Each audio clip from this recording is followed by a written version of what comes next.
още трима.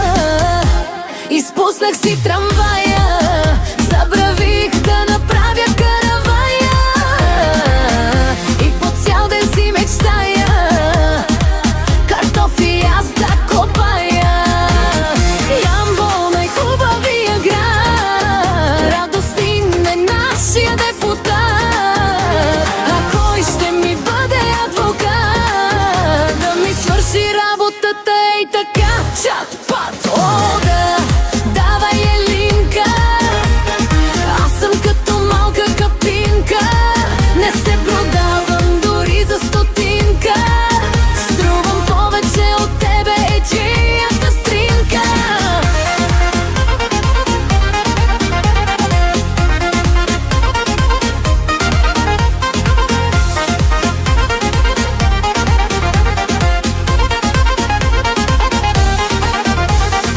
С гума ти премахам пемета и мога много бързо да те измета, но трябва първо да реша къде да остана през нощта.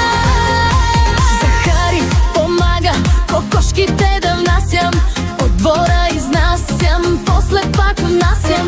На газа си няма аз да миря сам, внимавай само да не те урчасам.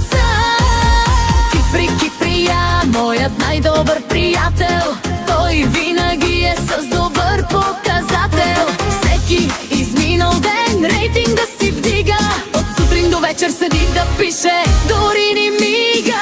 О, давай Елинка, аз съм като малка капинка, не се продавам дори за стотинка, струвам повече от тебе, е твоята стринка. Аз съм най-сладката от всички, дори мога да карам и колички.